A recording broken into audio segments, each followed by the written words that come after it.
आज 2 अक्टूबर गांधी जयंती की पूर्व संध्या पर हम सभी एक ऐसे व्यक्तित्व की चर्चा करने जा रहे हैं जो एक महापुरुष ही नहीं वरन एक युग पुरुष के रूप में जाने जाते हैं। आइंस्टीन ने कहा था कि आने वाली पीढ़ी शायद ही यह विश्वास कर सके कि कोई व्यक्ति मात्र लाठी के बल पर ही किसी देश को स्वतंत्र करा सकता है। महात्मा गांधी या मोहनदास करमचंद गांधी का जन्म 2 अक्टूबर 1869 को गुजरात के पोरबंदर नामक स्थान पर हुआ। इनके पिता करमचंद गांधी, माता पुतलीबाई तथा पत्नी का नाम कस्तूरबा था। गांधी जी 1893 में 24 वर्ष की अवस्था में दक्षिण अफ्रीका गए। 9 जनवरी 1915 को भारत वापस आए। 9 जनवरी वर्तमान परिदृश्य में प्रवासी दिवस के रूप में मनाया जाता है। भारत आने के बाद महात्मा गांधी ने गोपाल कृष्ण गोखले जी को अपना राजनीतिक गुरु बनाया। जिस समय गांधी जी भारत आए, प्रथम विश्व युद्ध चल रहा था। गांधी जी ने सरकार की मदद की, जिसके लिए उन्हें कैसर ए हिंद उपाधि से सम्मानित किया गया। गांधी जी रस्किन की अनटू द लास्ट पुस्तक से प्रभावित होकर गुजराती में उसका अनुवाद सर्वोदय शीर्षक से किया। गांधी की पुस्तक स्टोरी ऑफ सत्याग्रही प्लेटो रचित defence and death of Socrates पर आधारित थी।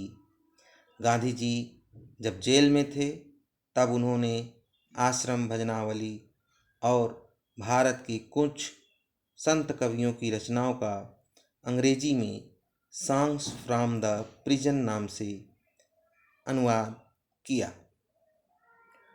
गांधी जी को अनेकों उपाधियां उनके जीवन काल में ही मिली। दक्षिण अफ्रीकी प्रवास के दौरान दक्षिण अफ्रीकी सहयोगियों द्वारा गांधी जी को कर्मवीर की उपाधि दी गई।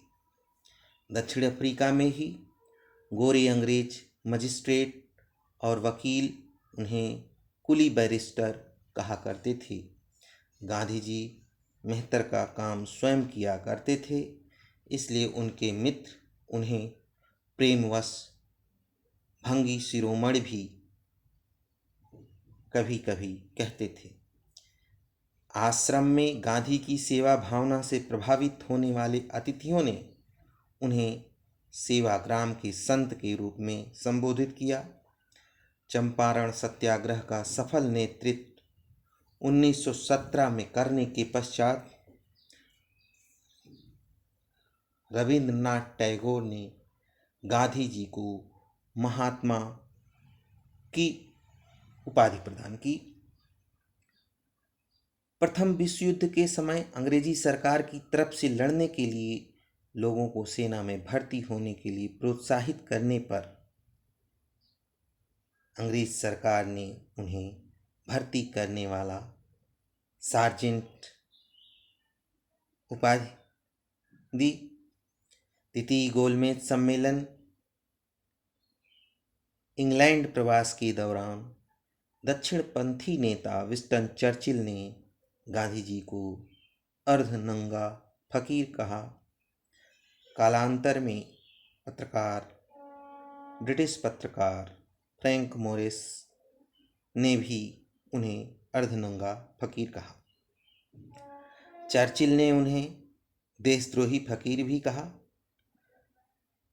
4 अगस्त 1944 को सुभाष चंद्र बोस ने रंगून रेडियो में एक प्रसारण में महात्मा गांधी से भावनात्मक अपील में कहा कि राष्ट्रपिता, हम भारत के इस पवित्र मुक्ति युद्ध में आपका आशीर्वाद और शुभकामना चाहते हैं। उन्हें राष्ट्रपिता के नाम से संबोधित किया। पंडित जवाहरलाल नेहरू गांधी जी को प्यार से बापू कहा करते थे। उत्तर पश्चिमी सीमा प्रांत के कबायलियों ने गांधी जी को मलंग बाबा कहा। गांधी जी तत्कालीन भारत में सबको प्रिय थे। सत्य और अहिंसा को जीवन का आधार मानने वाले गांधी जी जन जन के नेता थे। अहिंसा और सत्याग्रह गांधी जी के लिए अनुभूत एवं प्रयुक्त दर्शन था, जिसका श्रेय इमर्सन थोरो और लियो टॉलस्टॉय को था। रस्किन की unto the last Gandhi ji की प्रिय पुस्तक रही। गांधी जी ने सामाजिक आदर्शों को हिंद स्वराज पुस्तक में 1909 में प्रस्तुत किया, जिसमें उन्होंने स्वराज या स्वशासन की भी व्याख्या की। 1918 में गांधी जी ने खेड़ा किसान सत्याग्रह का नेतृत्व किया। 1918 में ही अहमदाबाद मिल मजदूर तथा मालिकों में प्लेग बोनस से उत्पन्न विवाद में 20% बोनस के बजाय गांधी जी ने 35% बोनस दिलाने में सफलता प्राप्त की। इसी आंदोलन में गांधी जी ने पहली बार भूख हड़ताल का प्रयोग किया। गांधी जी 1919 के खिलाफत आंदोलन, 1920 के असहयोग आंदोलन का नेतृत्व अपने बलबूते पर ही किया। 1921 के बाद गांधी जी केवल लंगोटी पहनकर रहते थे। 1924 में बेलगांव में हुई कांग्रेस के वार्षिक अधिवेशन की अध्यक्षता महात्मा गांधी ने ही की।